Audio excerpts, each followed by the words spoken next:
रवावहै तेजस्विनावधीतमस्तु मा विद्विषावहै। ओम शांति शांति शांति।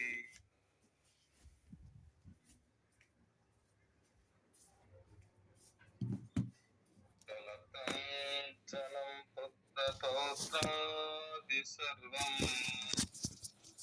ग्रहं मां तवा सर्वमेतद्धिजातम् मनश्चेन्नलग्नं गुरोरङ्घ्रिपद्मे ततः किं ततः किं ततः किं ततः किम्।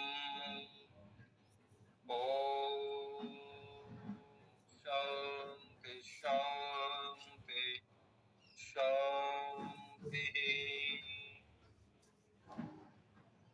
ಪರಮ ಪೂಜ್ಯ ಪ್ರಾತಸ್ಮರಣೀಯರಾದ ಶ್ರೋತ್ರಿ ಬ್ರಹ್ಮನಿಷ್ಠರಾದ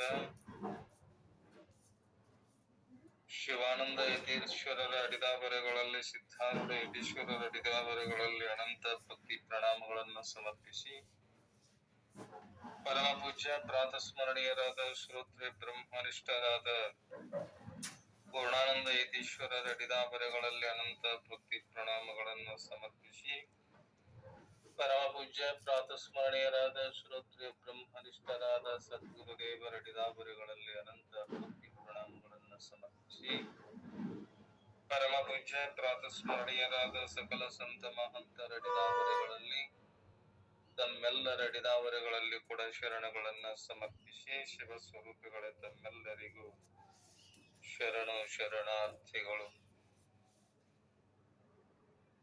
ಶಿವಾನಂದ ಯತೀಶ್ವರರ ಚರಿತಾಮೃತವನ್ನ ನಾವೆಲ್ಲರೂ ಚಿಂತನ ಮಾಡ್ತಾ ಬಂದಿದ್ದೇವೆ. ಪರಿವರ್ತಿನಿ ಸಂಸಾರೇ ಮೃತಃ ಕೋವಾ ನ ಜಾಯತೆ ಸ ಜಾತೋ ಯೇನ ಜಾತೇನ ಯಾತಿ ವಂಶ ಸಮನ್ನತಿಂ. ಪರಿವರ್ತಿನಿ ಸಂಸಾರೇ ಮೃತಃ ಕಹ ವಾ ನ ಜಾಯತೆ ಸಹ ಜಾತಃ ಯೇನ ಜಾತೇನ ಯಾತಿ ವಂಶಃ ಸಮುನ್ನತಿಂ. ಬದಲಾಯಿಸುತ್ತಿರುವ ಈ ಸಂಸಾರದಲ್ಲಿ ಸತ್ತವನು ಯಾರು ತಾನೆ ಮತ್ತೆ ಹುಟ್ಟುವುದಿಲ್ಲ. ಅಂದ್ರ ಈ ಸಂಸಾರದಲ್ಲಿ ಸತ್ತವರೆಲ್ಲರೂ ಪುನಃ ಪುನಃ ಹುಟ್ಟುವವರೇ ಇದ್ದಾರೆ. ತಮ್ಮ ನಿಜವಾದ ಸ್ವರೂಪವನ್ನ ತಿಳಿಯಲಾರದೆ ಈ ದೇಹಾದಿಗಳು ಹೋಗ್ತಾವಲ್ಲ, ದೇಹ ಹೋಗ್ತಾವ ಬರ್ತಾವ, ತಮ್ಮ ನಿಜದ ತತ್ವದ ಅರಿವಿನ ಸ್ವರೂಪವನ್ನ ಎಲ್ಲಿವರೆಗೆ ತಿಳಿಯದಿಲ್ಲವೋ ಅಲ್ಲಿಯ ಪರ್ಯಂತರವಾಗಿ ಹುಟ್ಟು ಮತ್ತು ಸಾವಿನಿಂದ ಬಿಡುಗಡೆ ಆಗುತ್ತಾ ಇಲ್ಲಂತ. ಅದಕ್ಕ ವಂಶ ಉನ್ನತಿಯನ್ನ ಪಡೆಯುತ್ತದೆಯಾ ಅವನ ಹುಟ್ಟೆ ಸಾರ್ಥಕವಾದದ್ದಂತ. ಗುರುವಿನ ಕೃಪಾಶೀರ್ವಾದವನ್ನ ಪಡೆದು ತಂದೆಯ ಕುಲವನ್ನಾಗಲಿ ತಾಯಿಯ ಕುಲವನ್ನಾಗಲಿ ತನ್ನ ನಿಜದ ಸ್ಥಿತಿಯನ್ನ ತಿಳಿದುಕೊಂಡಾಗ ಅವ 21 ಕುಲ ತಾಯಿ ಕಡೆ ತಂದೆ ಕಡೆ 21 ಕುಲ ಉದ್ಧಾರಕದಂತ ಒಬ್ಬ ತನ್ನ ನಿಜದ ಸ್ವರೂಪವನ್ನ ತಿಳ್ಕೊಂಡರೆ. ಇಂತ ನೀತಿ ಶತಕದಲ್ಲಿ ಕೂಡ ಹೇಳ್ಯಾರಲ್ಲ, ಅದಕ್ಕೆ ಮಲ್ಲಿಕಾರ್ಜುನ ಶಿವಯೋಗಿಗಳು ಕೂಡ ಹುಟ್ಟುವುದರಿಂದ ಚನ್ನ ವೀರಪ್ಪನವರ ವಂಶದ ಉತ್ಪತ್ತಿಯನ್ನು ಪಡೆದಿತ್ತು. ಅವರು ಎಲ್ಲಿ ಹುಟ್ಟಿದ್ರು? ಪಂಚಿನಾಳ ಗ್ರಾಮದಲ್ಲಿ. ಊರಿನ ವಾತಾವರಣ ಕೂಡ ಒಂದು ವಿಶೇಷವಾದ ಹಬ್ಬವನ್ನೇ ನಿರ್ಮಿಸಿತ್ತಂತೆ.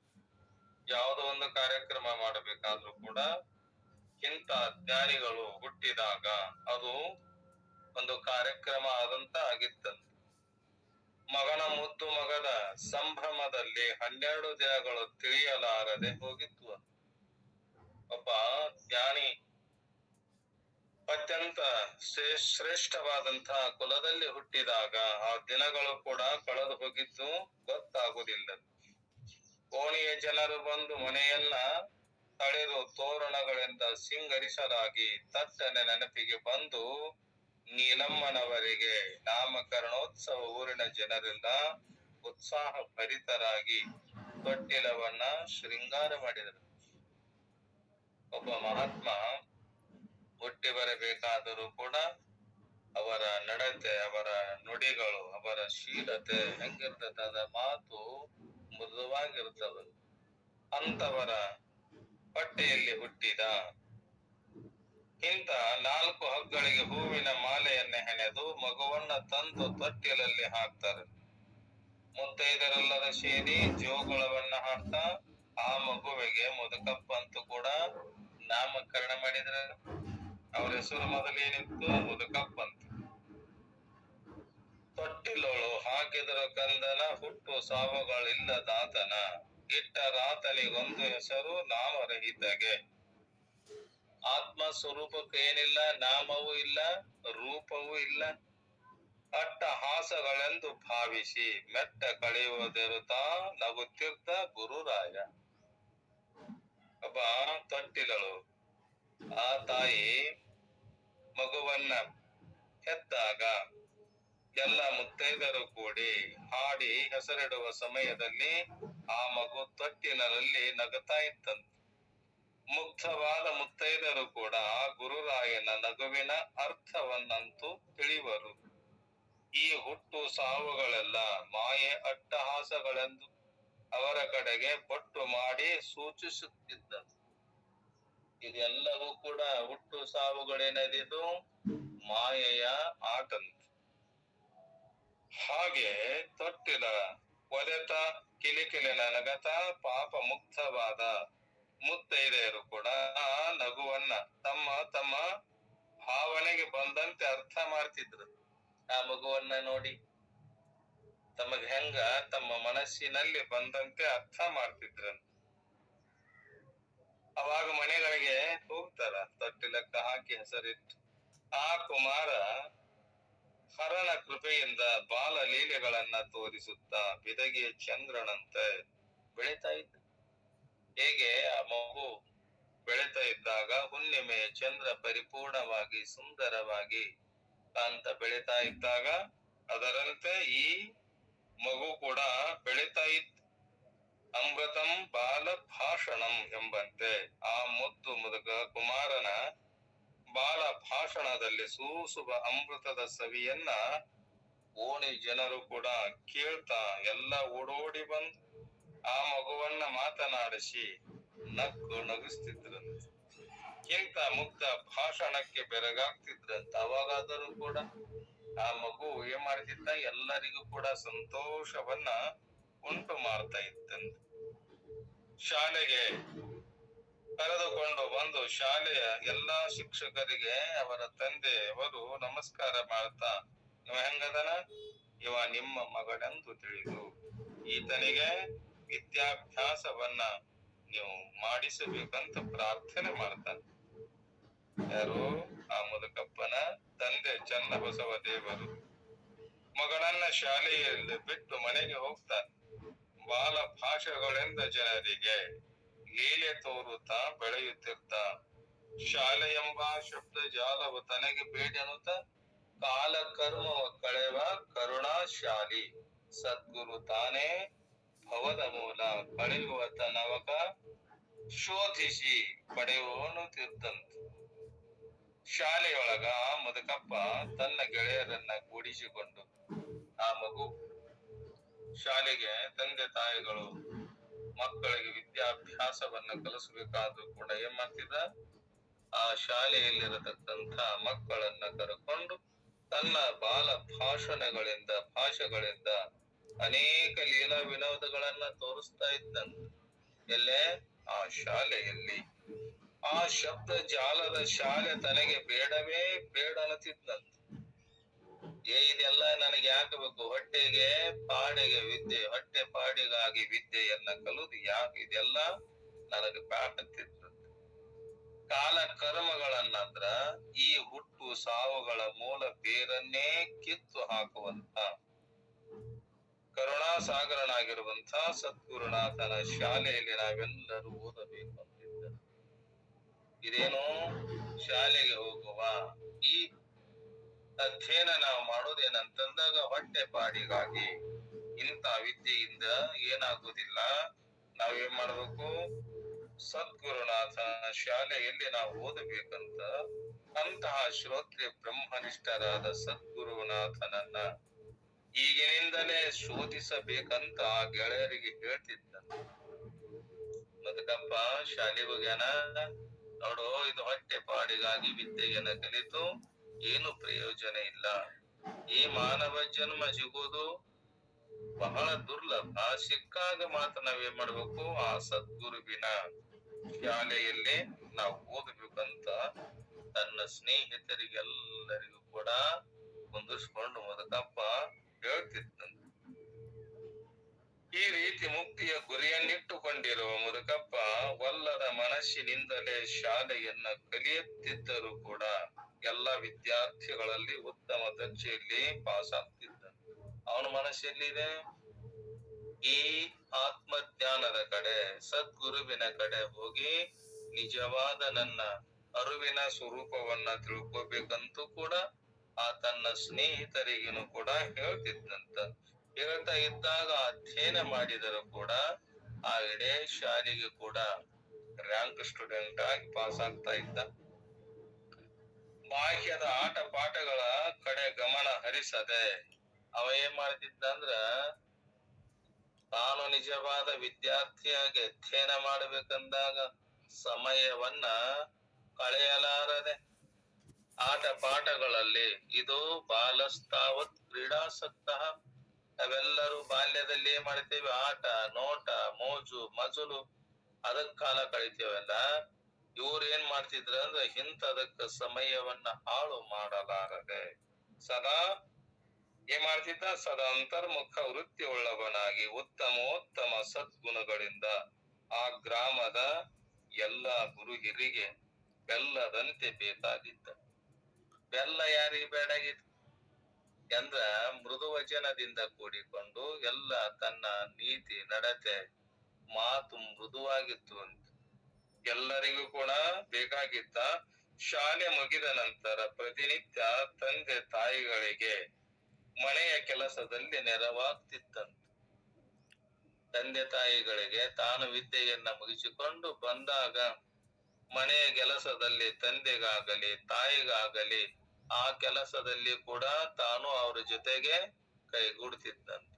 ನಮ್ಮ ಮಕ್ಕಳು ಶಾಲೆಗೆ ಹೋಗ್ತಾವ, ಶಾಲೆಗೆ ಕರೆದು ಬಂತು ಬ್ಯಾಗ್ ಒಂದ್ ಕಡೆ ಇಟ್ಟು ಒಗದು ಆದ್ರಂದ್ರ ಆಟ ಪಾಠಕ್ಕ ತಂದಿ ಕೆಲಸನೂ ಮಾಡುದಿಲ್ಲ, ತಾಯಿ ಕೆಲಸನೂ ಮಾಡುದಿಲ್ಲ. ಇವ್ ಹಂಗ ಮಾಡ್ತಿದ್ದಿಲ್ಲಂತ. ತಂದೆ ತಾಯಿಗಳು ಹೇಳಿದ ಕೆಲಸವನ್ನ ಪ್ರತಿನಿತ್ಯವೂ ಕೂಡ ಬಿಡದೆ ಅವರ ಜೊತೆಗೆ ತಾನು ಕೂಡ ಆ ಕೆಲಸ ಕಾರ್ಯದಲ್ಲಿ ನೆರ ಆಗ್ತಿದ್ದ. ಬಿಡುವಿನ ವೇಳೆಯಲ್ಲಿ ವ್ಯರ್ಥವಾಗಿ ಕಾಲ ಕಳೆಯದೆ ಸಮಯ ಸಿಕ್ಕಾಗ ಆ ಸಮಯವನ್ನ ವ್ಯರ್ಥ ಮಾಡಿ ಕಳೆಯಲಾರದ ಏನ್ ಮಾಡ್ತಿದ್ದ? ಸಾಧು ಸಜ್ಜನರ ಸಂತ ಮಹಂತರ ಸಂಘದಲ್ಲಿದ್ದು ಭಜನೆ ಮಾಡ್ತಿದ್ದ. ಯಾರು? ಮುದುಕಪ್ಪ. ಅದಕ್ಕೆ ನಮ್ಮ ವೃತ್ತಿ ಎಲ್ಲಿರಬೇಕು ಅಂತಂದ್ರ ಸಜ್ಜನರ ಸಂಘದಲ್ಲಿ ಸದಾ ಇರಬೇಕಂತ. ಭಜನ ಮಾಡುವುದಾಗಲಿ, ಶಾಸ್ತ್ರ ಚಿಂತನೆ ಮಾಡುವುದಾಗಲಿ, ಶಾಸ್ತ್ರ ಶ್ರವಣ ಮಾಡುವುದಾಗಲಿ, ಅದನ್ನ ಹೇಳುವುದಾಗಲಿ ಕೇಳುವುದಾಗಲಿ ಆ ನಮ್ಮ ವೃತ್ತಿ ಅಲ್ಲೇ ಇತ್ತಂದ್ರ ಅದಕ್ಕ ಸಮಯ ವ್ಯರ್ಥವಾಗಿ ಕಳೆಯದೆ ಸಾಧು ಸಜ್ಜನರ ಸಂತ ಮಹಂತರ ಸಂಘದಲ್ಲಿದ್ದುಕೊಂಡು ಭಜನೆ ಮಾಡ್ತಾ ಶಾಸ್ತ್ರಗಳನ್ನ ಕೇಳ್ತಾ ಇದ್ದ ಆ ಮುದುಕಪ್ಪ. ಈ ರೀತಿಯಾಗಿ ಚಿಕ್ಕ ವಯಸ್ಸಿನಲ್ಲಿ ಮುದುಕಪ್ಪನ ಮನದಲ್ಲಿ ಅಧ್ಯಾತ್ಮದ ಬೀಜಗಳು ಮಳೆ ಕೊಡುವಂತ. ನಾವು ಯಾವ ಬಾಲ್ಯದಲ್ಲಿದ್ದಾಗ ಅಂತ ಸಂಘದಲ್ಲಿ ಸದಾ ಇದ್ದಾಗ ಏನಾಗತ್ತಂದ್ರ ನನ್ನ ಜೀವನದ ಸಾರ್ಥಕತೆ, ನಾ ಎದಕ್ಕೆ ಬಂದೇನ ಅನ್ನೋದು ಕೂಡ ಗೊತ್ತಾಗತ್ತಂತ.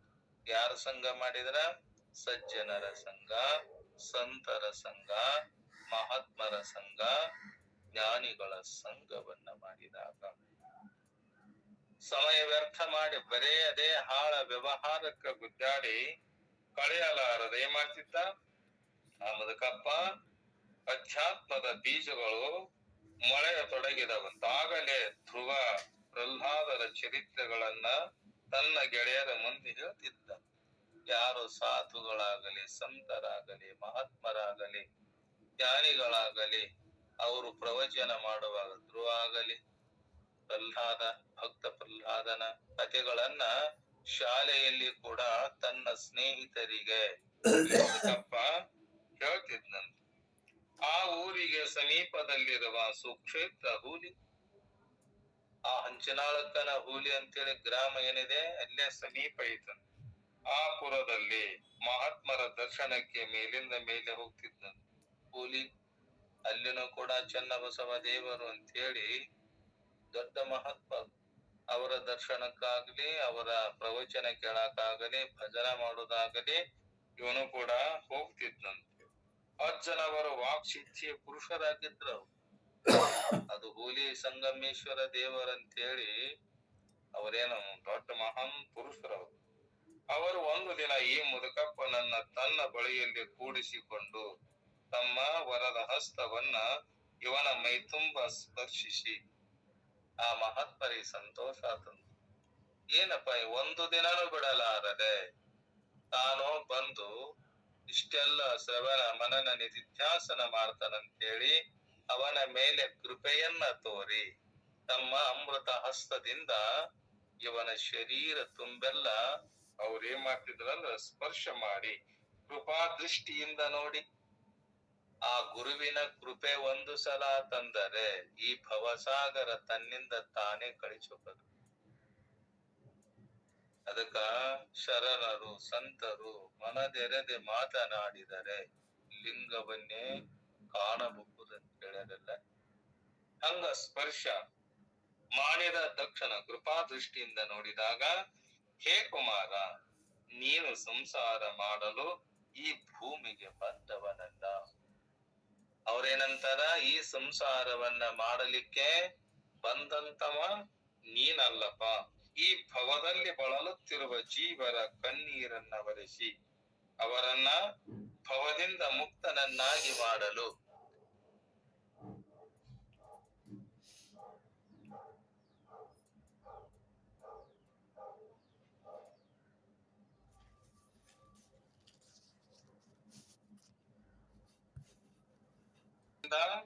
ಬಳಲುತ್ತಿರುವ ಜೀವರನ್ನ ಕಣ್ಣೀರನ್ನ ಒರೆಸಿ ಅವರನ್ನ ಬಂಧನದಿಂದ ಮುಕ್ತನನ್ನಾಗಿ ಮಾಡಲು ಬಂದವನು ನೀನು. ನೋಡ್ರಿ, ಇನ್ನು ಮೇಲೆ ನೀನು ನಿನ್ನ ಗುರಿಯ ಕಡೆಗೆ ಲಕ್ಷ್ಯವಿಡಬೇಕು. ಆ ಗುರುಗಳು ಹೇಳ್ತಾರ ಅವನಿಗೆ, ಹೇ ಮುದುಕಪ್ಪ, ನೀನೇನ್ ಮಾಡಿಯಲ್ಲ, ನೀ ಎದಕ್ ಬಂದಿದ್ದನ್ನ ನಿನ್ನ ಗುರಿಯ ಕಡೆಗೆ ನೀನು ಅದನ್ನ ವ್ಯವಸ್ಥೆಯನ್ನ ಮಾಡ್ಕೋಬೇಕು. ಅದಕ್ಕ ಈ ಭವದಲ್ಲಿ ಬಳಲುತ್ತಿರುವ ಜೀವರ ಕಣ್ಣೀರನ್ನ ಒರೆಸಿ ಅವರನ್ನ ಭವಬಂಧನದಿಂದ ಮುಕ್ತನನ್ನಾಗಿ ಮಾಡಲು ಬಂದವನು ನೀನು.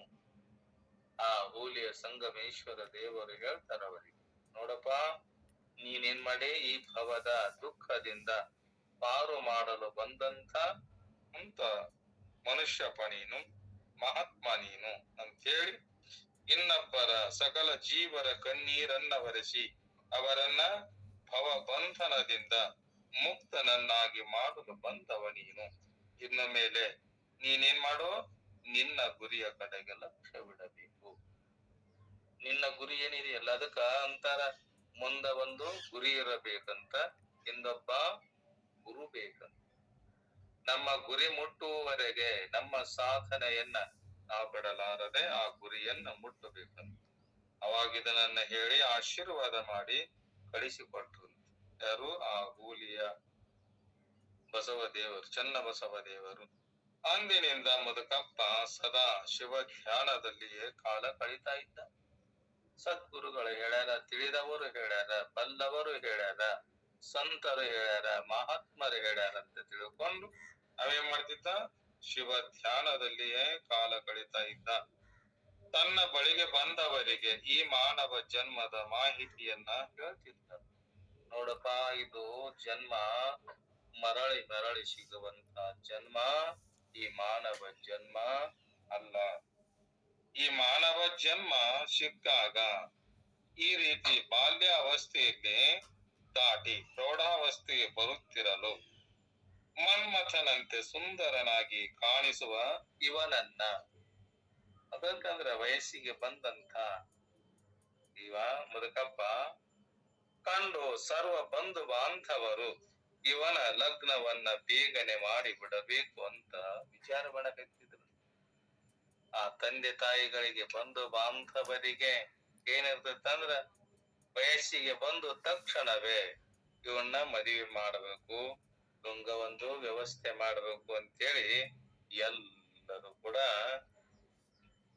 ಏನ್ ಮಾಡಾಕತ್ತಾರ, ಆ ಇವನ್ನ ಕೂಡ ನಾವು ಏನ್ ಮಾಡ್ಕೊಂತ ಬಂದೇವಲ್ಲ ಅದನ್ನ ಮಾಡ್ಬೇಕು ಅಂತೇಳಿ ಗಂಟು ಬಿದ್ದು ಲಗ್ನ ಬೇಗನೆ ಮಾಡಿ ಬಿಡಬೇಕು, ಇಲ್ಲಾದರೆ ಇವ ಮುಂದೆ ಸನ್ಯಾಸಿಯಾಗಿ ಹೋಗಬಹುದಂತ ಯೋಚನೆ ಮಾಡ್ತಾರೆ.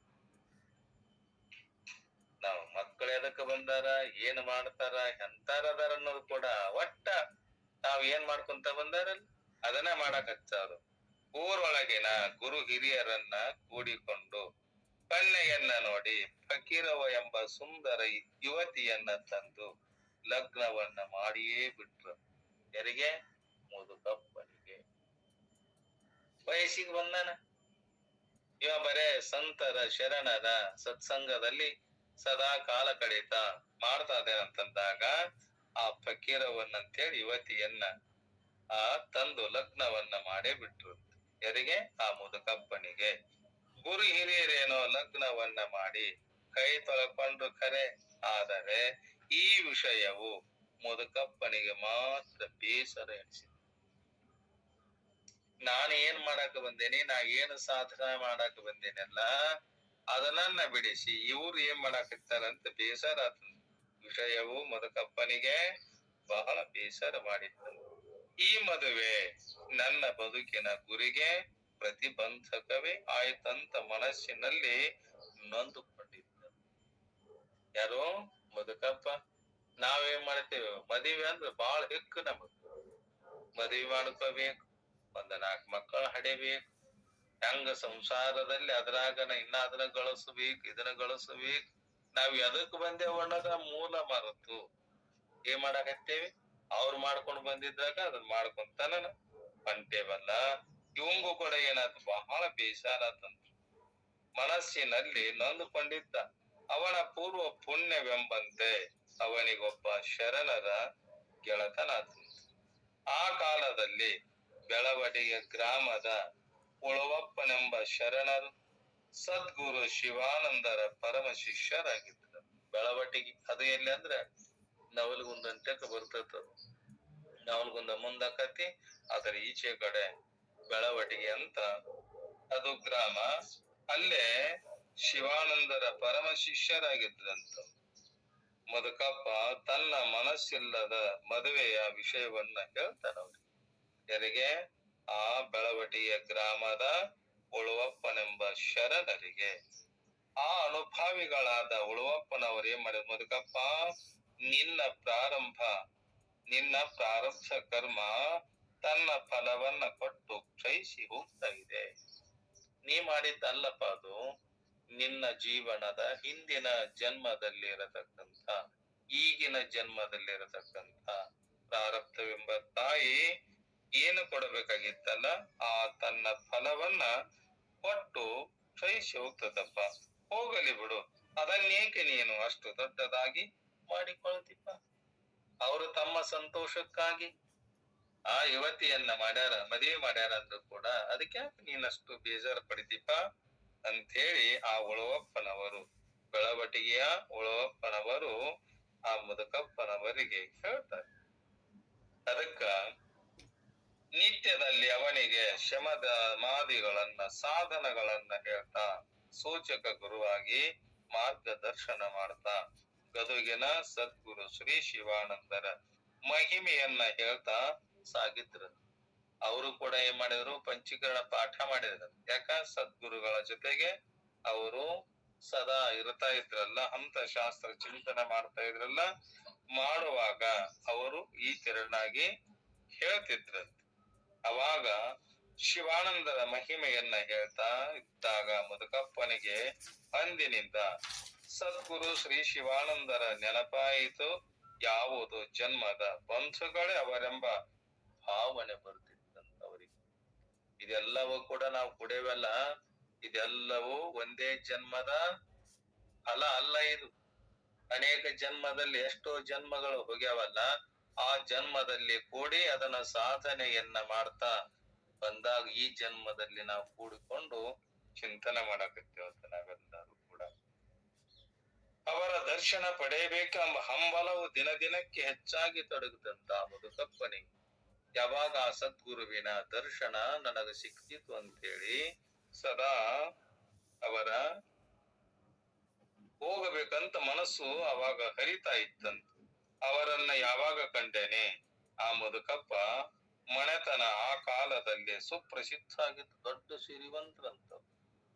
ಅವರೇನು ಸಾಮಾನ್ಯರಲ್ಲ, ಬಡತನದಲ್ಲಿ ಬೇಗಿದವರು ಅಲ್ಲ. ಸಿರಿ ಸಂಪತ್ತಿನಿಂದ ಭೂಮಿ, ಸೀಮೆ, ರೊಕ್ಕ ರೂಪಾಯಿ ಎಲ್ಲಾ ಇದ್ದರೂ ಕೂಡ ಆ ಸಿರಿ ಸಂಪತ್ತಿನಲ್ಲಿ, ಆ ಸುಖ ಸಂಪತ್ತಿಯಲ್ಲಿದ್ದಾಗಾದರೂ ಕೂಡ ಆ ವೃತ್ತಿ ಈ ಕಡೆ ಬರಬೇಕಾದ್ರ ಬಹಳ ಕಷ್ಟ ಇತ್ತು, ದುಃಖ ಇತ್ತಂದ್ರ ತಿನ್ನಲಿಕ್ಕೆ ಉಡಲಿಕ್ಕೆ ಎಲ್ಲಾ ಕಷ್ಟ ಇದ್. ಯಾಕಪ್ಪ ಇದು ನನ್ನ ಜನ್ಮ ಇಂಥ ಬಡತನದಲ್ಲಿ ಬಂದು ದುಡಿದು ಸಾಯುವ ಕತ್ತೆಯಂತೆ ದುಡಿಯುದಾತಂತೇಳಿ ಬೇಸರಗೊಂಡು ಬರೋರದಾರಲ್ಲ, ಹಂಗಾಗಿದ್ದಲ್ಲಂತ.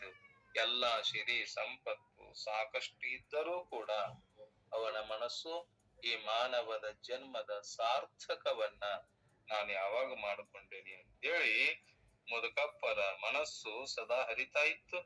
ಮನೆತನ ಆ ಕಾಲದಲ್ಲಿ ಸುಪ್ರಸಿದ್ಧ, ಅಲ್ಲೇ ಸುತ್ತಮುತ್ತ ಇಡೇ ಇದಕ್ಕನ ತಾಲೂಕಿಗೆ, ಜಿಲ್ಲಾಕ, ರಾಜ್ಯಕ್ಕೆ ಆ ಸಿರಿ ಸಂಪತ್ತಿನಿಂದ ಕೂಡಿದ್ದಂತ ಮನೆ. 100 ಕೂರಿಗೆ ಭೂಮಿ, ಎತ್ತು ಎಮ್ಮೆ ದನ ಕರು ಆಸ್ತಿ ಪಾಸ್ತಿ, ಸುತ್ತಮುತ್ತಿನ ಹಳ್ಳಿಗಳಿಗೆ ಮನೆತನ,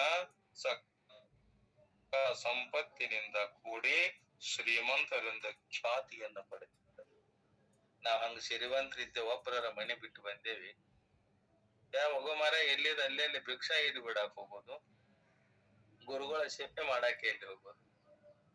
ಇದನ್ನ ಮಾಡ್ಕೊಂಡು ಇದೇ ಸುಖ ಸಂಪತ್ತಿ ಅಂದ್ರೆ ಹೆಂಡರು ಮಕ್ಕಳು ಬದುಕು ಬಾಳೆ ಎಲ್ಲವನ್ನ ಮಾಡಿ ಸುಖವಾಗಿ ಇದ್ದು ಜೀವನ ಮಾಡೋದಪ್ಪ.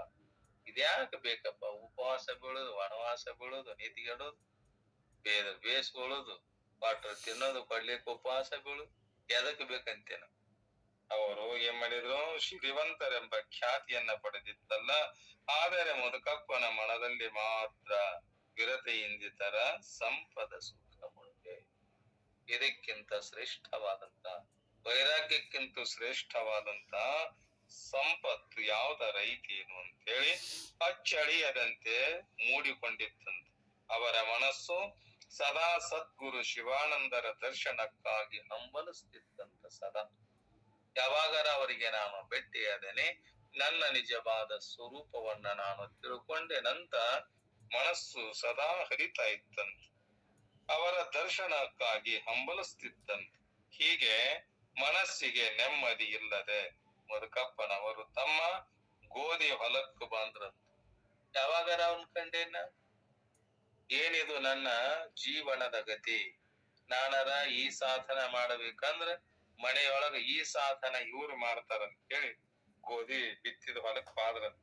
ಮನಸ್ಸಿನಲ್ಲಿ ಏನೇ ತಳಮಳ, ಎಲ್ಲೇ ಎಷ್ಟೇ ಸಿರಿ ಸಂಪತ್ತ ಐತಿ, ಬದುಕು ಭಾಗ್ಯನ ಐತಿ, ಉಣ್ಣಾಕ ಉಡಾಕು ಸಾಕಷ್ಟು ಐತಿ ಕರೆ, ಆದರೆ ಮನಸ್ಸಿಗೆ ನೆಮ್ಮದಿ ಇಲ್ಲ. ಅವಾಗ ಗೋಧಿ ನನ್ನ ಕಿತ್ತೂರು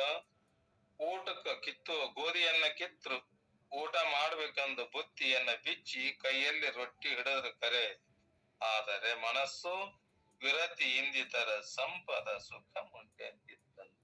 ಅಲ್ಲಪ್ಪ, ಈ ಹೊಲ್ಲಾಗನ ಆಳೆನೆತ್ತಂತ ದುಡಿದು ಕರೆ ಮಾಡಿದೆ, ಆದ್ರೂ ಮನಸ್ಸು ಏನಂತಿತ್ತಂದ್ರ ವಿರತಿ ಇಂದಿತರ ಸಂಪದ ಸುಖ ಮುಂಟೆ ಅಂತ ಮಾತನ್ನ ಮನಸ್ಸು ಮೆಲಕ್ ಹಾಕ್ತಿತ್ತಂತ.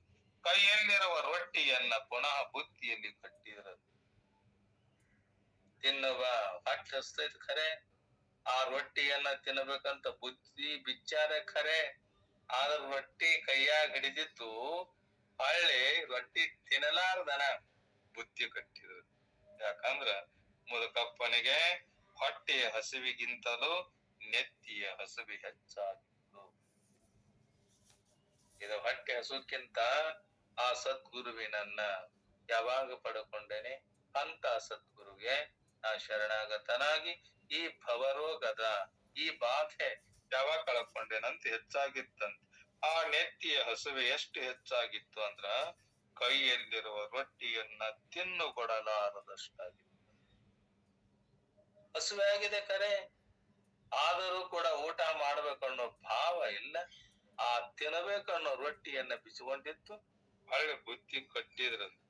ಇಂಥ ಹಸು ಭೀಕರವಾಗಿತ್ತಲ್ಲ. ಅಂತೆಯೇ ಅವನ ಕೈಯಲ್ಲಿ ಹಿಡಿದಿರುವ ರೊಟ್ಟಿಯನ್ನ ತಿನ್ನದೆ ತಿರುಗಿ ಬುತ್ತಿಯಲ್ಲಿ ಕಟ್ಟಿದ. ಅವಾಗ ಹೇಳ್ತಾರೆ, ನಿಮಗೆ ಎಂದಾದರೂ ಕೈಯಲ್ಲಿರೋ ರೊಟ್ಟಿಯನ್ನ ಕೆಳಗೊಡಲಾರದಷ್ಟು ನೆತ್ತಿ ಹಸುವಿಯಾಗಿದ್ದೆ ಹೇಳ್ತಾರ ಅವ್ರು.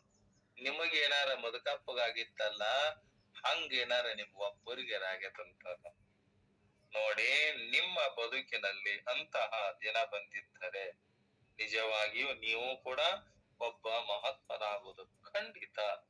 ಯಾರ ನೆತ್ತಿಯ ಹಸುವೆ ಕೈಯಲ್ಲಿರುವ ರೊಟ್ಟಿಯನ್ನ ತಿನ್ನಗೊಡಲಾರದಂತೆ ಮಾಡಿತೋ ಅಂತಹ ಮಹಾತ್ಮರೇ ಲಕ್ಷ ಲಕ್ಷ ಜನರ ಹೊಟ್ಟೆಗೆ ಹಾಗೂ ನೆತ್ತಿಗಳೆರಡನ್ನ ತುಂಬಿಸಬಲ್ಲರು. ಅಂದು ಕೈಯಲ್ಲಿರುವ ರೊಟ್ಟಿಯನ್ನ ತಿನ್ನದೆ ಕೆಳಗೆಟ್ಟು ಗುರುಗಳನ್ನ ಹುಡುಕಿಕೊಂಡು ಹೋದ ಸದ್ಗುರು ಮಲ್ಲಿಕಾರ್ಜುನ ಮಹಾಶಿವ ಯೋಗಿಗಳೇ ಇಂದೇನಾಗ್ಯಾರ? ಕರ್ನಾಟಕ ಮಹಾರಾಷ್ಟ್ರಗಳ ಮುಮುಕ್ಷುಗಳ ಹೊಟ್ಟೆ ನೆತ್ತಿಗಳನ್ನ ತುಂಬಿಸಲು ಸಮರ್ಥರಾಗ್ಯಾರ. ತನಗಾಗಿ ಅಲ್ಲ, ಸಕಲ ಸಾಧು ಸಂತರಾಗಲಿ ತಮ್ಮ ನಿಜವಾದ ಸ್ವರೂಪವನ್ನ ತಿಳಿಯಬೇಕೆಂಬ ಇಚ್ಛೆಯಿಂದಿದ್ದಂಥ ಆ ಮುಮುಕ್ಷುಗಳಿಗೆ ಏನ್ ಮಾಡಿದ್ರು? ಹೊಟ್ಟೆ ನೆತ್ತಿಯನ್ನ ತುಂಬಿಸಲು ಸಮರ್ಥರಾಗ್ಯಾರ. ಅದೆಷ್ಟು ಶಾಲೆ ಕಾಲೇಜುಗಳನ್ನ ತೆರೆದು ಹಸಿದು ಕಂಗಾಲಾದ ಅದೆಷ್ಟು ಬಡ ವಿದ್ಯಾರ್ಥಿಗಳಿಗೆ ಅನ್ನದಾನ ವಿದ್ಯಾದಾನಗಳನ್ನ ಮಾಡಲು ಸಮರ್ಥರಾಗ್ಯಾರ. ತಾನು ಉಣ್ಣುವ ರೊಟ್ಟೆಯನ್ನ ಬುತ್ತಿ ಕಟ್ಟಿ ವಿರತಿಯಿಂದ ಸದ್ಗುರುಗಳನ್ನ ಹುಡುಕಿಕೊಂಡು ಹೋಗಿ ಅಂತ ಜ್ಞಾನವನ್ನ ಸಂಪಾದನ ಮಾಡಿ ಊರು ಹಳ್ಳಿ ಪಟ್ಟಣ ಮನೆ ಮನೆಗೆ ಹೋಗಿ ತಮ್ಮ ಅಮೃತ ಧಾರೆ ಪ್ರವಚನವನ್ನ ಮಾಡಿ ಏನ್ ಮಾಡ್ಯಾರ? ಇದುವೇ ಅವರ ನೆತ್ತಿಯ ಹಸುವಿನ ಪ್ರಭಾವವಲ್ಲವೇ? ಆ ನೆತ್ತಿಯ ಹಸುವಿನ ಮಹಿಮೆಯನ್ನ ಅಲ್ಲಮ ಪ್ರಭುಗಳ ಬಾಯಿಂದ ಕೇಳಬೇಕಂತ. ಒಲೆಯಲ್ಲಿ ಅಟ್ಟು ಎಂಬುವರುಂಟು, ತಲೆಯಲ್ಲಿ ಅಟ್ಟು ಎಂಬುವರಿಲ್ಲ. ಒಲೆಯಲ್ಲಿ ಅಟ್ಟು ಉಂಡರೆ ಹೊಗೆಯುಂಟು ಧಗೆಯುಂಟು, ತಲೆಯಲ್ಲಿ ಅಟ್ಟು ಉಂಡರೆ ಹೊಗೆಯಿಲ್ಲ ಧಗೆಯಿಲ್ಲ ಆನಾಗುಹೇಶ್ವರ. ಅಲ್ಲಮ ಪ್ರಭುಗಳು ಹೇಳ್ತಾರ, ಒಲೆಯಲ್ಲಿ ಆ ಕಟ್ಟಿಗೆಗಳನ್ನ ಹಾಕಿ ಪಾತ್ರೆಗಳನ್ನ ಇಟ್ಟು ಅಡಿಗೆಯನ್ನ ಮಾಡಿ ಉಣ್ಣುವ ಜನರು ಈ ಲೋಕದಲ್ಲಿ ಕೋಟಿ ಕೋಟಿ ಜನ. ಸಂಖ್ಯೆ ಇಲ್ಲದರಲ್ಲ, ಅವರಿಗೆ ಈ ಹೊಟ್ಟೆ ಹಸುವೆಯನ್ನ ಸಹಿಸಿಕೊಂಡಿರುವುದು ಸಾಧ್ಯವಾಗುತ್ತಾ ಇಲ್ಲ. ಇದು ಹಸುವೆ, ಇದೇನಿದೆ? ಇದು ದೇಹ ಅನ್ನಮಯ ಶರೀರ. ಅನ್ನ ಹಾಕಿದಾಗ ಬದುಕತ್ತದಂತೇಳಿ ತಿಳ್ಕೊಂಡು ಇದನ್ನೇ ಮಾಡ್ಯಾರ? ಸಾಕಷ್ಟದರಲ್ಲ. ಹಸಿವು ಅಂದರೆ ಕೇವಲ ಹೊಟ್ಟೆ ಹಸಿವೆ ಮಾತ್ರ ಅಲ್ಲ, ಕಿವಿಗಳಿಗೆ ಶಬ್ದದ ಹಸಿವೆ, ತ್ವಕ್ಕಿಗೆ ಸ್ಪರ್ಶದ ಹಸುವೆ, ಕಣ್ಣುಗಳಿಗೆ ರೂಪದ ಹಸುವೆ, ಜೀವೆಗೆ ರಸದ ಹಸುವೆ, ಘ್ರಾಣೇಂದ್ರಿಯಕ್ಕೆ ಗಂಧದ ಹಸುವೆ. ಇಂತಹ ಇನ್ನು ಹಲವಾರು ಹಸುವೆಗಳ ಕೈಗೆ ಸಿಕ್ಕು ಘಾಸಿ ಪಡುತ್ತಿರುವ ಜನ ಕೋಟಿ ಕೋಟಿ ಜನ ಸಿಗುತ್ತಾರೆ. ಅದನ್ನ ಮಾಡಬೇಕು, ನಾ ಇದನ್ನ ಮಾಡಬೇಕು. ಆದರೆ ತಲೆಯಲ್ಲಿ ಅಟ್ಟು ಉಂಬುವರ ಅಂದರೆ ನೆತ್ತಿಗೆ ಒಂದಿಷ್ಟು ಅರಿವಿನ ಹಸುವೆಯಾದರೆ ಸಿಗುವುದು ದುರ್ಲಭ. ಅಂತವರು ಈ ಲೋಕದೊಳಗ ಸಿಗುವುದು ದುರ್ಲಭ. ಆ ಹಸಿವನ್ನ ತಾಳಲಾರದೆ ಅಂದು ಮುದುಕಪ್ಪ ಏನ್ ಮಾಡಿದ? ಸದ್ಗುರು ಶ್ರೀ ಶಿವಾನಂದ ಪಂಗುಗಳ ದರ್ಶನಕ್ಕೆ ನಡೆದಿದ್ದ. ಯಾವಾಗ ಸದ್ಗುರುವಿಗೆ ಹೋಗಿನ ದರ್ಶನವನ್ನ ಮಾಡಿಕೊಂಡು ಅವರನ್ನ ಯಾವಾಗ ನಾ ಕಂಡೇನಂತ ಹೋಗ್ತಾ ಇದ್ದ. ನಾಗನೂರೆಂತೆಂಬ ಗ್ರಾಮದೊಳಗ ಭವರೋಗವನ್ನು ಕಳೆಯುವ ರಾಗ ಸದ್ಗುರು ಶ್ರೀ ಶಿವಾನಂದರಿಗೆ ಶರಣಾದೆ. ಯೋಗಿ ತಾನೆ ತನ್ನ ತಪವನ್ನು ಬೇಗ ಹರಿಸಿದ, ನಿನ್ನ ಹೃದಯದೊಳಗ ಮಂಗಳವಾಯ್ತು ಶ್ರೀ ಗುರು ಮಲ್ಲಿಕಾರ್ಜುನನೇ. ಆ ಹಂಚಿನಾಳ ಗ್ರಾಮದ ಸಮೀಪದಲ್ಲಿಯೇ ನಾಗನೂರೆಂಬ ಒಂದು ಚಿಕ್ಕ ಗ್ರಾಮ. ಹಂಚಿನಾಳಕ್ಕ ನಾಗನೂರಿಗೆ ಕೂಡ ಅಲ್ಲೇ ಅದು ಸಮೀಪ ಆಗತ್ತದ. ಆಗ ಅಲ್ಲೇ ಗದುಗಿನ ಸದ್ಗುರು ಶಿವಾನಂದ ಯತೀಶ್ವರರು ಆಗಮಿಸಿದ್ರು. ಯಾಕ ಅಲ್ಲಿನೂ ಕೂಡ ಭಕ್ತರು ಸಾಕಷ್ಟು ಮಂದಿ ಕರ್ಕೊಂಡು ಹೋಗಿ ಏನ್ ಮಾಡ್ತಿದ್ರು ಅವರು, ಅವರ ಮುಖಾಂತರವಾಗಿ ಪ್ರವಚನ ಪಾಠಗಳನ್ನ ಕೇಳ್ತಾ ಇದ್ರು. ಅವಾಗ ಇವರು ಶಿವಾನಂದ ಸ್ವಾಮಿಗಳು ಹೋದಾಗ ಆ ಕಾಲದಲ್ಲಿ ಗದಗಿನ ಜನರು ಶ್ರೀ ಶಿವಾನಂದ ಮಹಾಸ್ವಾಮಿಗಳ ಸಾಕ್ಷಾತ್ ಶಿವನ ಅವತಾರಿಗಳೇ ಎಂದು ಪ್ರಖ್ಯಾತರಾಗಿದ್ದರು. ಎಲ್ಲೇ ಆ ಗದುಗಿನಲ್ಲಿ ಇದ್ದಾಗ ಸಾಕ್ಷಾತ್ ಇವ ಶಿವನ ಸ್ವರೂಪಪ್ಪ, ಇವ ಸಾಮಾನ್ಯ ಮನುಷ್ಯ ಅಲ್ಲಂತ ಪ್ರಖ್ಯಾತರಾಗಿದ್ರು. ಅವರು ಸೋರೆಬಾಣದ ಶಬರಿ ಬೆಟ್ಟದಲ್ಲಿ ಘೋರವಾದ ತಪಸ್ಸನ್ನ ಮಾಡಿ ಅವ್ರೇನ್ ಮಾಡಿದ್ರಂದ್ರ 9 ದಿನ ಪರ್ಯಂತರವಾಗಿ ಆ ಜಗನ್ಮಾತೆಯ ಪೂಜೆಯನ್ನ ಮಾಡಿ ಆ ಜಗನ್ಮಾತೆ ಶಬರಮ್ಮನ ಪ್ರತ್ಯಕ್ಷ ಮಾಡಿಕೊಂಡಿದ್ರು. ಯಾರು? ಶಿವಾನಂದ ಯತೀಶ್ವರರು. ಜಗಜ್ಜನನಿ ಬಗಳಾಂಬೆ ಸಾಕ್ಷಾತ್ಕಾರ ಮಾಡಿಕೊಂಡರಂತೂ ಕೂಡ ಸುದ್ದಿಯನ್ನ ಬೆಳವಡಿಗೆ ಗ್ರಾಮದ ಉಳವಪ್ಪನೆಂಬ ಶರಣ ಅವನ ಮುಖದಿಂದ ಕೇಳಿದ್ರಂತೀವ್. ಯಾರು? ಮುದಕಪ್ಪ ಹಂಚಿನಾಳದ ಇಲ್ಲ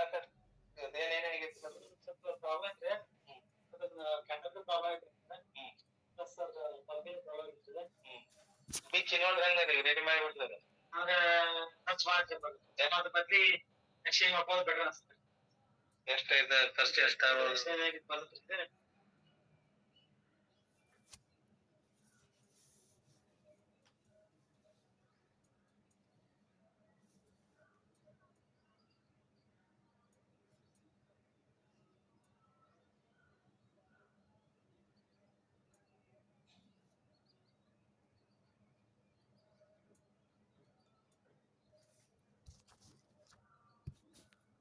ಸಾಕ್ಷಾತ್ ಶಿವ ಅವತಾರಿಗಳೆಂದೇ ಪ್ರಖ್ಯಾತರಾಗಿದ್ದರಲ್ಲ ಯಾರು? ಆ ಶಿವಾನಂದ ಯತೀಶ್ವರರು.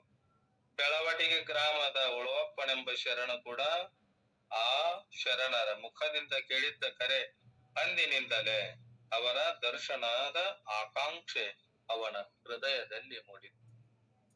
ಇಂಥ ಮಹಾತ್ಮರ ದರ್ಶನವನ್ನ ನಾ ಯಾವಾಗ ಪಡ್ಕೊಂಡೇನೆ. ಅವರ ಜೊತೆಗೆ ಇಂದು ಅವನ ನೆತ್ತಿಯ ಹಸಿವೊಂದು ಕೂಡಿ ತನಗರಿಯದಂತೆ ಅವನನ್ನ ನಾಗನೂರಿಗೆ ತಂದಿತ್ತು. ಯಾರಿಗೆ? ಆ ಮುದುಕಪ್ಪನಿಗೆ. ನಾಗನೂರಿಗೆ ಬಂದು ನೋಡ್ತಾನ, ಅಲ್ಲಿ ಜನಸಂದಣಿ ಸೇರಿ ನಕ್ಷತ್ರಗಳ ಮಧ್ಯದಲ್ಲಿ ಚಂದ್ರನಂತೆ ಸದ್ಭಕ್ತರ ಮಧ್ಯದಲ್ಲಿ ಸದ್ಗುರು ಶ್ರೀ ಶಿವಾನಂದ ಯತೀಶ್ವರರು ಸೋಪಾಯಮಾನಾಗಿದ್ರಂತ. ಅವತ್ತೇನಾಗಿತ್ತಂದ್ರ ಶ್ರೀಮನ್ ನಿಜಗುಣ ಶಾಸ್ತ್ರ ವನ್ಯ ಶಿವಕಾರುಣ್ಯ ಸ್ಥಳ ಪ್ರಾರಂಭ ಆಗಿತ್ತು. ಶ್ರೀ ಗುರು ವಚನೋಪದೇಶವನಾಲಿಸಿ ದಾಗಳಹುದು ನರರಿಗೆ ಮುಕುತಿ. ಭಯ ಭಕ್ತಿಗಳಿಂದ ಕೈ ಮುಗಿದು ಮುದುಕಪ್ಪನು ಕೂಡ ಏಕಾಗ್ರ ಚಿತ್ತನಾಗಿ ಕುಳಿತಾನ. ಸಭೆಯಲ್ಲಿ ಗಂಭೀರ ಮೌನ. ಮುದುಕಪ್ಪನ ಹೃದಯ ಹಸಿದಿತ್ತು. ನೆತ್ತಿ ಹಸುವೆಯಾದವರಿಗೆ ಶಾಸ್ತ್ರ, ಹೊಟ್ಟೆ ಹಸುವೆಯಾದವರಿಗೆ ಅಲ್ಲ, ನೆತ್ತಿ ಹಸುವೆಯಾದವರಿಗೆ ಈ ಶಾಸ್ತ್ರ. ಅವತ್ತಿನ ಜಗದ್ಗುರು ಶ್ರೀ ಶಿವಾನಂದರ ವಾಣಿ ಅಸ್ಖಲಿತವಾಗಿತ್ತು. ಸ್ವಾತಿಕ ಸ್ವಾತಿಯ ಮಳೆಯ ಹಣೆಯೊಂದು ಶ್ರೀ ಶಿವಾನಂದರ ವಾಣಿ ಅಸ್ಖಲಿತ ಆಗಿತ್ತಂತೆ.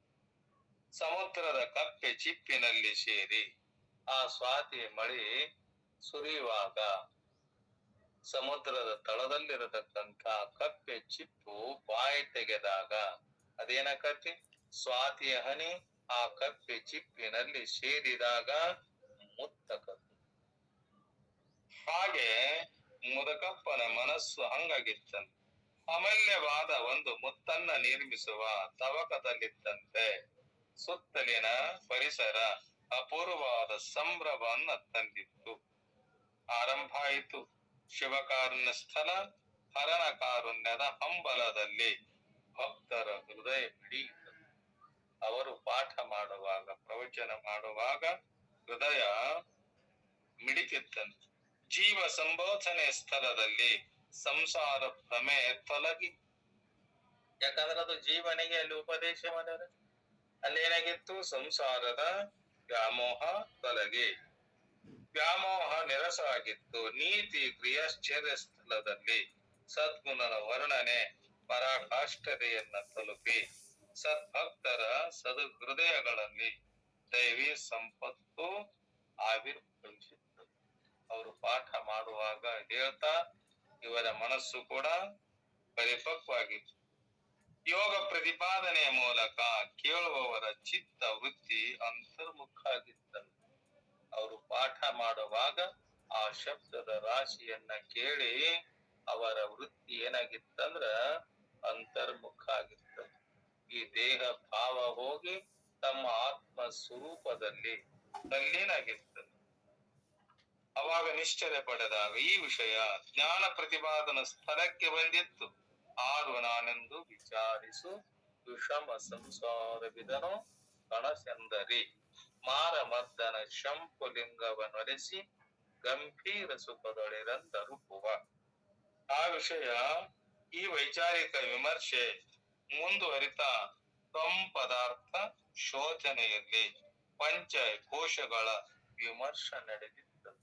ಅವರು ಪಾಠ ಮಾಡುವಾಗ ಏನ್ ಮಾಡ್ತಾ ಇದ್ರ ಅಂದ್ರ ಈ ಪಂಚಕೋಶಗಳ ಅತೀತ ಪಾಣೀನು. ಎಲ್ಲರೂ ಕೂಡ ಈ ಪಂಚಕೋಶಾತೀತರು. ಆ ವಿಷಯವನ್ನ ಅನ್ನಮಯ ಕೋಶ, ಪ್ರಾಣಮಯ ಕೋಶ, ಮನೋಮಯ ಕೋಶ, ವಿಜ್ಞಾನಮಯ ಕೋಶ, ಆನಂದಮಯ ಕೋಶ ಯಾವ ಕೂಡ ನೀವಲ್ಲ, ಅದರಾಚೆಗಿರುವ ಆತ್ಮ ಸ್ವರೂಪ ನೀವಂತ ವಿಮರ್ಶನೆ ಅವ್ರು ಹೇಳ್ತಿದ್ರು. ಯಾರು? ಶಿವಾನಂದ ಯತೀಶ್ವರರು.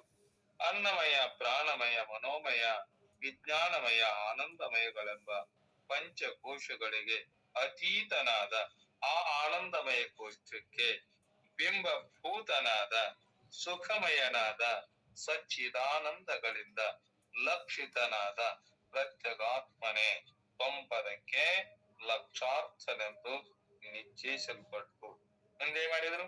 ತತ್ಪದದ ಅರ್ಥದ ಶೋಧನೆ ಮುಂದುವರೆದು ಸಮಷ್ಟಿ, ಸ್ಥೂಲ, ಸೂಕ್ಷ್ಮ, ಕಾರಣ ಈ ಶರೀರಗಳ ವಿಮರ್ಶನೆ ಮಾಡ್ತಾ ವಿರಾಟ್, ಹಿರಣ್ಯಗರ್ಭ ಮತ್ತ ಈಶ್ವರ ಎಂಬಿ ತತ್ಪದಾರ್ಥದ ವಾಚ್ಯಾರ್ಥವನ್ನ ನಿಷೇಧಪಡಿಸಿ ತಂಪದದ ಲಕ್ಷಾರ್ಥನಾದ ಪ್ರತ್ಯಗಾತ್ಮನೆ ತತ್ಪದದ ಲಕ್ಷಾರ್ಥವಾದ ಪರಬ್ರಹ್ಮವೇ ಎಂದ ಶಿಪದದಿಂದ ಅಖಂಡಾರ್ಥವನ್ನ ಪ್ರತಿಪಾದಿಸುವ ಸಮಯದಲ್ಲಿ ಸಭಿಕರೆಲ್ಲರೂ ಕೂಡ ಏನಾಗಿದ್ರು? ಸೂರ್ಯಾವಸ್ಥದ ಅನುಭವದಲ್ಲಿದ್ರು. ಯಾವ ತೆರನಾಗಿ ಕೇಳಿರಬೇಕು ಅವರು, ಯಾವ ತೆರನಾಗಿ ಹೇಳಿರಬೇಕು. ಅನುಭವದಲ್ಲಿ ತಲ್ಲೀನರಾದಾಗ ಎಲ್ಲ ಕಡೆಗೆ ಮೌನವೇ ಆವರಿಸಿ, ಯಾವ ಕಡೆ ನಿಶ್ಶಬ್ದ, ಯಾವ ಶಬ್ದನ ಇಲ್ಲಲ್ಲಿ ನಿಶ್ಶಬ್ದ ಆಗಿರ್ತಂತೆ. ಮುದಕಪ್ಪನಂತೂ ಶ್ರವಣಾಖ್ಯ ಸಮಾಧಿಯಲ್ಲಿ ಮೈ ಮರೆತಿದ್ದಂತೆ. ಹೇಳುವ ಸಮಯದೊಳಗೆ ಹೇಳ್ತಾ ಇದ್ದಾಗ ತನ್ನ ಮರೆತಿದ್ದಂತೆ.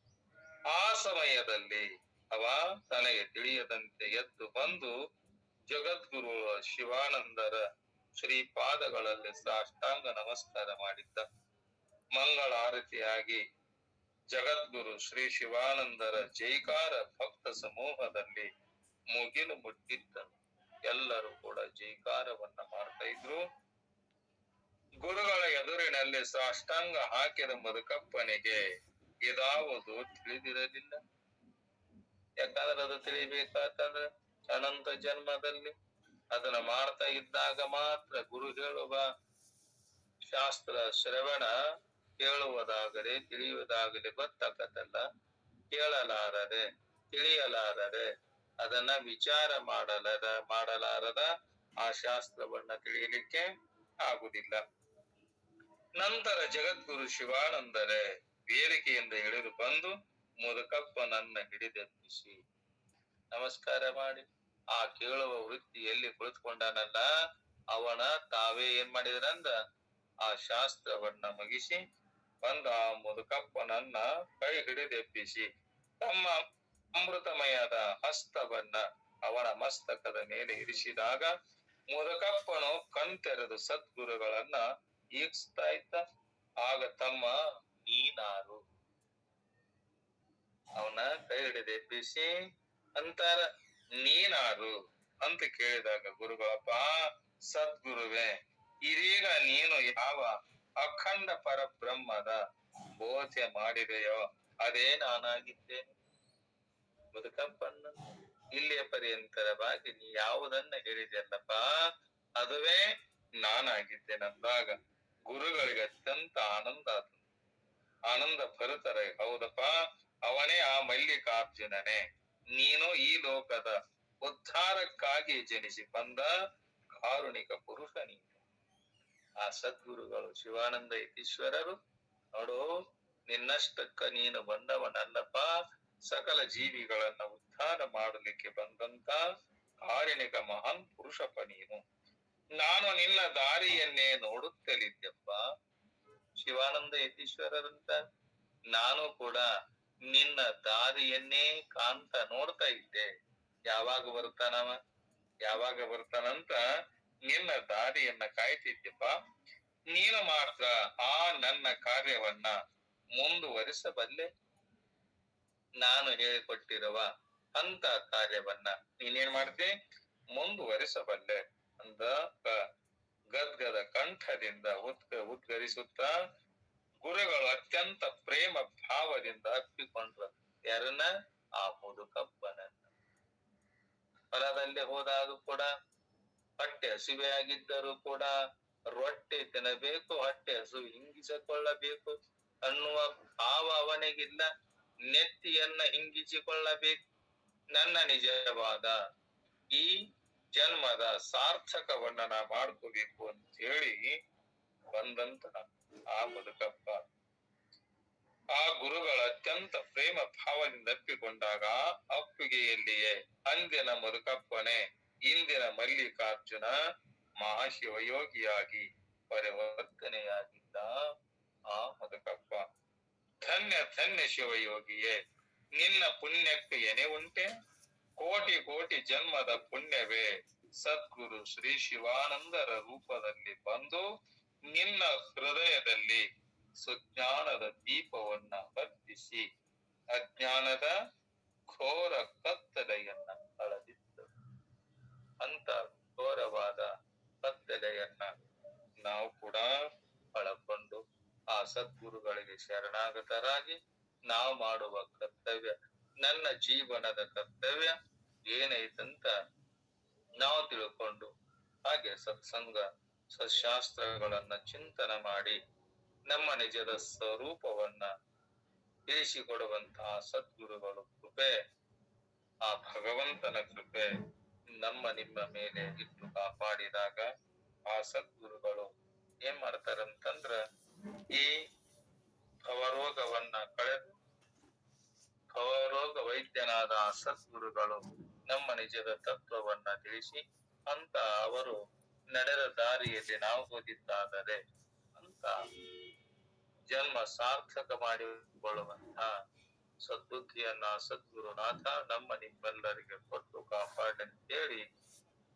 ಮತ್ತ ನಾಳೆ ದಿನದಲ್ಲಿ ಸಮಯ ಸಿಕ್ಕಾಗ ಎಲ್ಲರೂ ಕೂಡ ಚಿಂತನೆ ಮಾಡಬಲ್ಲಿಗೆ 7 ವಾಕ್ಯ ಪುಷ್ಪಗಳನ್ನ ಸದ್ಗುರುನಾಥರ ಶರಣಾರ್ಥರ ಸಮರ್ಪಿಸಿ ನಮ್ಮೆಲ್ಲರಿಗೂ ಶರಣಾರ್ಥಿಗಳು ಶಿವಸ್ವರೂಪಿಗಳೇ.